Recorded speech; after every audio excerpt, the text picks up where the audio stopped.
right, here you go, real quick. Dominate! Let's go.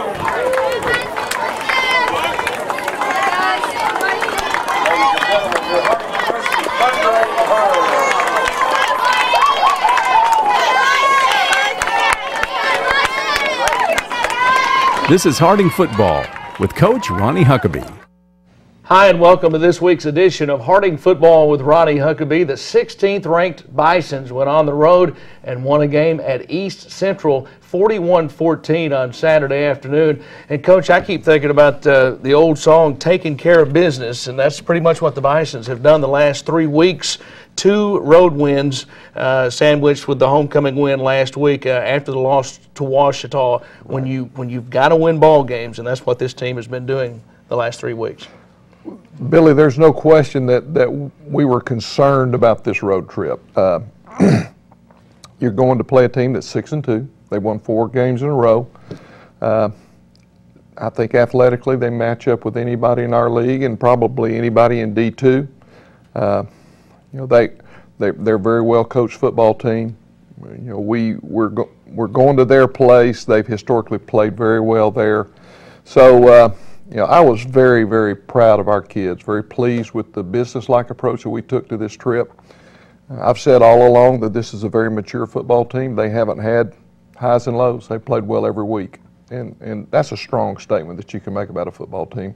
It's a credit to our leadership. We have 21 seniors that are heavily involved in being leaders, being good players. All of them don't have the same role, but they've done a great job of leading this football team. And I would say that going into the game with the wind and all that kind of stuff, we actually didn't get to defer. It's the first time this year that didn't happen.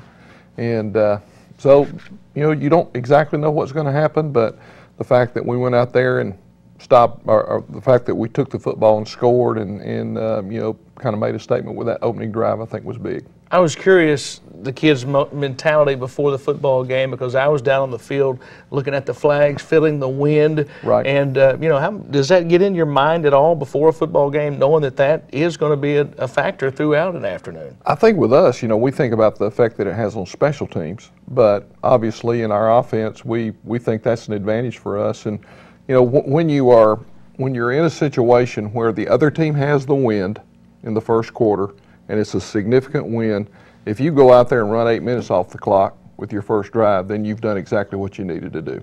And so we were pleased with the start that we got off to. So the final regular season road game of the season this past week in Ada, Oklahoma results in a victory, and we'll start looking back at first half highlights right after this.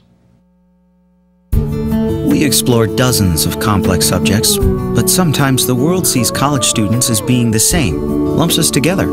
That's okay, because the world may underestimate what we can do as strong, responsible, highly trained, and confident Christian professionals. And isn't that what the world needs? Qualities taught one-on-one and valued by us all in a place of faith, learning, and living. Harding University.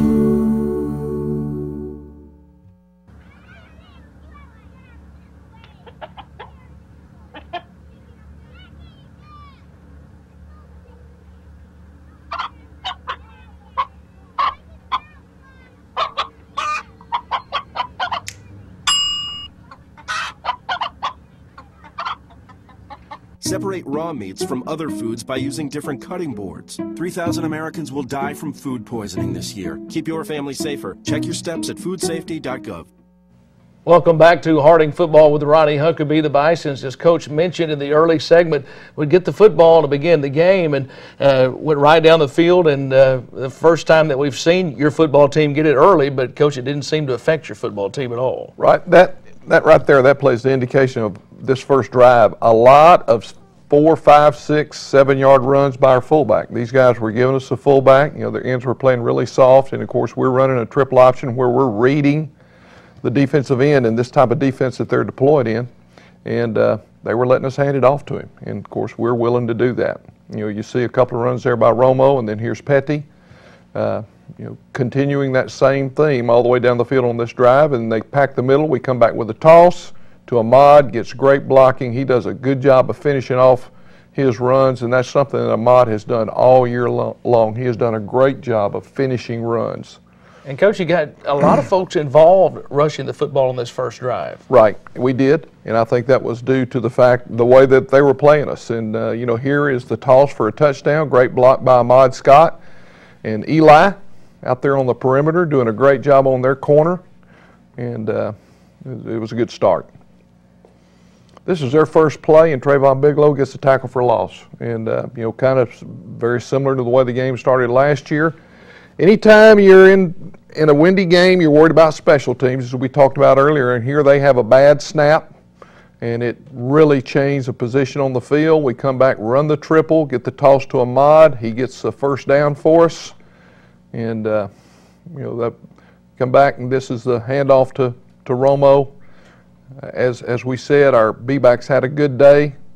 Also had a good day with the toss. There's great blocking out in front by Andrew Dather, who got his first start due to Donatello being banged up a little bit. Come back and run the triple again to Jason. He scores his second touchdown. You can see Ahmad Scott out there and Eli Jones out there blocking for him. So really good way to get going. Yeah, the high snap cost East Central 29 yards on that punt. That was a big play to really turn the field at that point. No doubt. You know, these guys have a really good defense, especially against the run. And they made us work for every yard that we got. Here's a great run by Eric Kelly. Looked like he was going to be tackled for loss, and he ends up with a 8-yard gain. That was one of those unnoticed things that really made a difference in the ball game. Come back and run the toss to Eric Simmons, and you know, you can also notice here that we're not breaking a lot of long runs, but very similar to the Henderson game. A lot of 6- and 7-yard runs, and then great blocking on that play by Zach Shelley on the corner, and Eric Kelly gets in for a touchdown, and that's our 21 points in the first half. Yeah, 21-7, and it was very important because East Central had scored to tie the game at 7. Your team comes back with 14 unanswered points, and here's a big play by the defense late in the half. Right. You know, we're down there and you know, trying to keep them out of the end zone, which we do. They attempt a field goal. He hooks it left, and so we have basically finished the second half with the 21-7 score. So the Bisons go to the halftime up 21-7 again after East Central had matched the early Bison score to make it 7-7. I thought crucial for your team to come back and score the next 14 points. You had to feel pretty good though at that point of the game though, because this was an East Central ball club that had come in giving up only 148 yards on the ground the previous 3 weeks. That's total. Your team had 168 yards on the ground at halftime. So you were doing what you wanted to do in the running game. Right, and you know, as I said, they were really soft on the fullback in the first part of the game, and they were allowing us to hand the ball off to those guys, and they were getting 4, 5, 6, 7 at a pop, and you know, that requires patience to stay with that. But I was proud of our coaches and players. We did a really good job, and then when they adjusted and packed the middle in, we were able to get the toss or the triple option outside. So the Bison's up 21-7 at this point of the game at halftime. Stay with us. We'll come back with second half highlights right after this. So I got this new family, and I don't know what it is about this one, but she can't seem to put down that toy all day long. Tap, tap, tap, tap. Oh, and she even talks to it. She talks to that more than she talks to him. What's up, bro? Nice shirt. Who's she talking to? Her mom? She talks to her mom a lot. The next 30 seconds can save you a lot of money. Just do your laundry in cold and stick to full loads. Auto-sleep your computers. Plug your gadgets in a power strip and switch it off when you're done. Headed out? Turn back your thermostat by 10 degrees. And drive sensibly. The more energy you save, the more money you save. Find other great tips at energysaver.gov. Welcome back to Harding Football with Ronnie Huckeba. The Bisons up 21-7 at this point. At halftime, we're accustomed to seeing the Bisons get the football to begin play in the second half, but East Central would get the football. It would go right down the field, and here's a big play by Bentley Alsop. That ball was actually deflected by Deontay Garrett, and Bentley caught the deflection, which was a huge play. As we said after the game, red zone defense was huge in this ball game. And there's another give to the fullback, to the B-back, Romo Westbrook, gains about 11, 12 yards right there. He comes back again, another open play to the fullback. I think he got 15 on that carry. And, we are so proud of Romo and the accomplishments that he's had as a member of this football team, second all-time leading rusher. They changed their defense a little bit. We get the triple going, get it kicked to Jason on the perimeter. Mod Scott again out there with great blocking. Same situation. You can see Eli Jones out there working, Ahmad Scott. Those guys are unsung heroes. Our slots know when they have success, it's going to be because of the fact that he's getting great perimeter blocking. This is one Keenan, as he was coming over the sideline, he said, "Coach, I'm more mad at me right now than you are." And I wanted to say, "How do you know?" No, that was one he wished he had back. Leadership. Yeah, that's right. And Keenan did a great job in this game running the show for us. And this is a 3rd down and 12 to Petty on the draw play. He converts it. This is another gaffe on special teams that we weren't happy about. John has not gotten a lot of opportunities this year, and that was a good one, but we didn't get the snap, so we've got to still keep working. Great block by Jason Aller out in front of Ahmad on the 3rd phase of the triple option. Maybe the biggest play of the game to me, Coach, right here. It was a huge play. They kept creeping their safeties down and getting them involved in the run game, and we come back with a play action to Andrew Dather, his first catch of his career. Ended up being a touchdown. That's pretty cool. And it kind of gave you a little distance right there because East Central was hanging around. They kept forcing a turnover, and they were moving the football and only down 2 scores at that point. Exactly. I thought that was the play of the game. That's what we said offensively. Great pursuit by our defense. You can see Jeremy Bracken. You can see Darius Lane. Another great job by our interior. That's Deontay Garrett and Arthur Akers.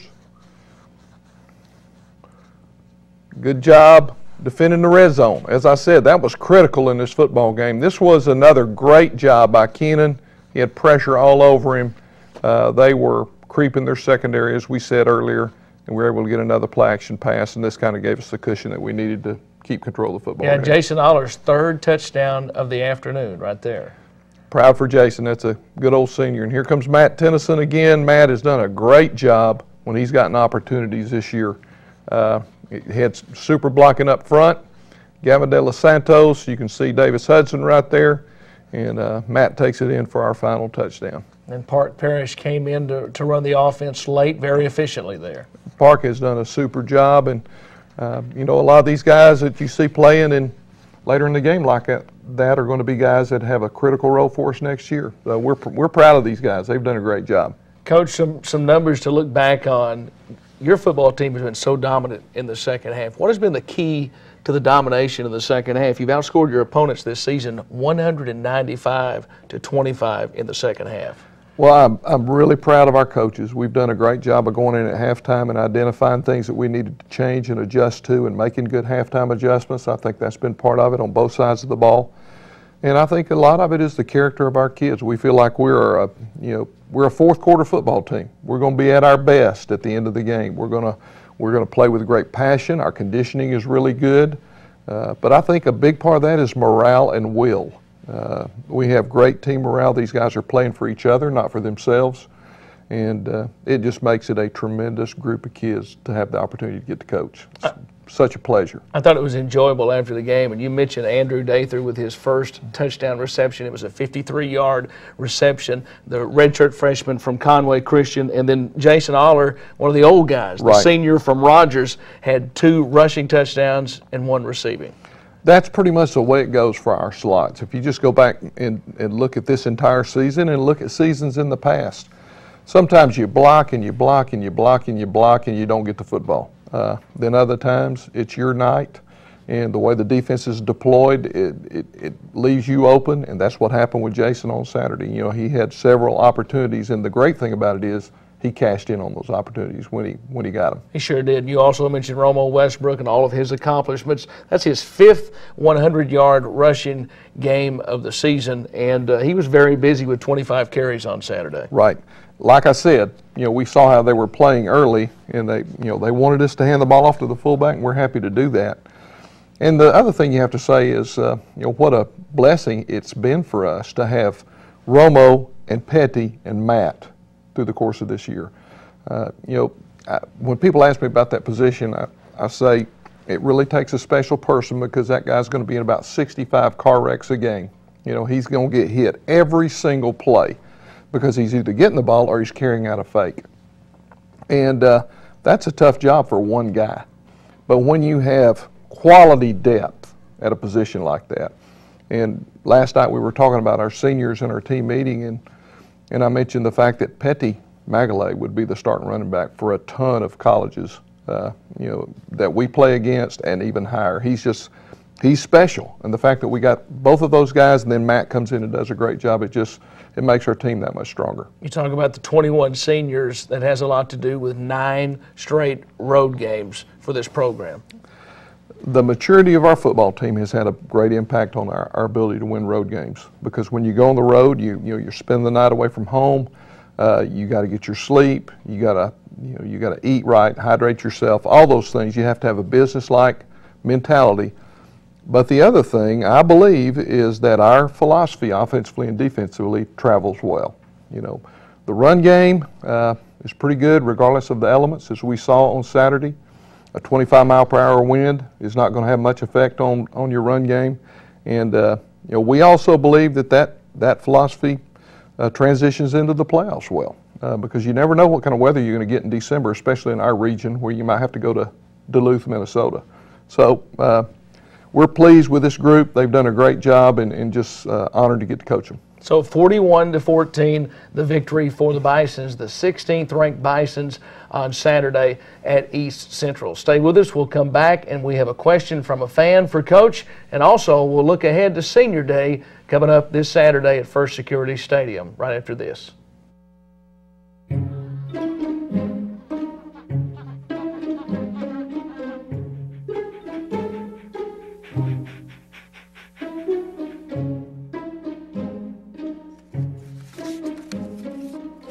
Oh, sweetheart.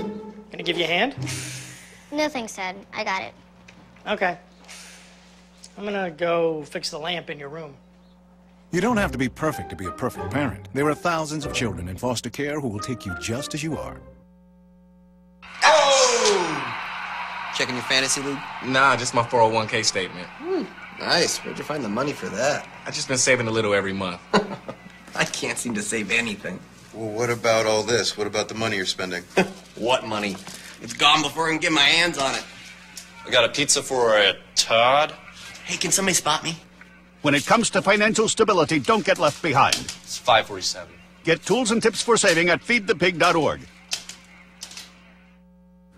Welcome back to Harding Football with Ronnie Huckeba, and it's our time of the segment where we take a question from a fan for Coach. And this week's question, Coach talks about the preparation, getting ready for a game, and the intensity, as I know it builds throughout a week. My name is Taylor Mayfield, and I'm from West Monroe, Louisiana. Coach Huckeba, after the game ends on Saturday, which day of the week is the most intense during your preparation for the next week's game? That is really a good question, because it varies depending on whether you're talking about a player or a coach. Our coaches work really hard on Monday as far as game planning for our opponent. That's our game plan day, and we feel like we need the game plan pretty much tied down by the time we go home on Monday evening. But for the players, they would say Tuesday. Tuesday is a real heavy practice day. We're working on fundamentals. There are certain aspects of our offense and defense that never change, like blocking and tackling and trying to cause turnovers, taking care of the football, that type of thing, working on pad level, and we work on those things on Tuesday. But in addition to that, we've got a lot of game plan to implement and get started on Tuesday. So Tuesday is a really, really heavy day, and we like to say that's a hard work day that we take a lot of pride in, and our players will tell you, we don't want to miss on Tuesday. And that's a sign that you got a healthy culture. Yeah. One more note I want you to talk about the East Central game at Keenan Kellett and the passing game. We talk about the running game all the time. The 318 yards but some very important passing yards into the wind. I thought he threw the football very well on Saturday. He threw it great. You know, he had one decision that he wished he could have taken back. But if you look at those two critical plays there going into the wind late in the ball game, the pass to Andrew Dather off a play action, perfectly thrown ball. Hit him right in stride, easy for him to score a touchdown. And then the one to Jason, you know, he had a guy hanging all over him, and he was able to get up off the ground, put just the right amount of touch on it. It had to have a little air under it because Jason hadn't really turned around yet to look for the football. So by the time he turned around, the ball was right there, had another walk-in touchdown. Those were critical plays in that game. If we hadn't gotten a little bit of separation right there, you know, we'd let those guys hang around, and they'd have felt like they had a chance to win at the end. And so he did a great job. Arkansas Tech is the opponent on Senior Day this week. Before we talk about Arkansas Tech, Coach, I want you to talk about the seniors on this football team, what it means for the coaching staff, the players, the parents. This is a group of seniors. Everyone is special, but this group of seniors has had a big deal to do with a lot of rewritten rules, right. Rewritten records in the record book. Right, no doubt. We talked about it last night. Right now, those guys, the last 3 years, are 26-5. They've had 2 straight trips to the postseason. As you said, numerous records been broken on both sides of the ball. We have been a statistically dominant football team in our league and been recognized nationally for some of the things that we've accomplished. But what's special about these kids is their individual stories, because we have guys like Devon Carter, you know, who's been with us for 2 years, transfer from Grambling State, preseason, going into his junior year, preseason all Southwest Athletic Conference, and he chooses to come be with us. And, you know, he had a devastating injury against UAM. He hasn't been able to play recently, but that guy has been such an encouragement to his teammates, to his coaches. He's always got a smile on his face. He's got a beautiful family. You know, he's a man that has a plan. He's doing great in school. And that's just one of 21 stories I could tell you about. I could talk about Romo Westbrook, and he was a walk-on here, a walk-on to the second leading rusher in Harding University history, and has been a fantastic football player for us. Or Donatella Luckett, or, you know, on and on and on. David Lee, Mikey Galloway, Torrey Day. You know, what a story Torrey has. It's just been one of those things. It's been a really, really special group of kids to get to coach. And, you know, I could talk for hours about those guys, but, you know, they know that they have had a huge impact on this program and on our culture, and we love them. We'll never be able to appreciate them enough. And Senior Day finds an old familiar opponent from the old AIC days. Arkansas Tech comes to town, and we'll see the Wonder Boys on Saturday. Talk about Arkansas Tech. Well, Arkansas Tech has been one of those conference foes, as you said, that we go way, way back with. They are also a team that has played extremely hard all year long. They've got one of the best defenses in our conference. Last year, they really gave us trouble. We felt like when we watched the film at the end of that game that they whipped us. And, you know, they were really, really in that football game until we returned the fumble, you know, 99 yards right before half. And so, you know, those guys, they're not going to the playoffs. You know, they haven't had the best record, but they're a team that has played with a lot of pride. All you got to do is put their film on from last week. The guys are playing extremely hard. They're obviously well coached. And I'm sure they'd like nothing better than to spoil our season by coming over here and giving us a whipping on Saturday. So we're going to be ready to play. All right, Coach, you have a great week with the Bisons, and we'll see you again next week. Thank you, Billy. That's all for this week's edition of Harding Football with Ronnie Huckeba. We're glad that you were with us, and we'll see you next time.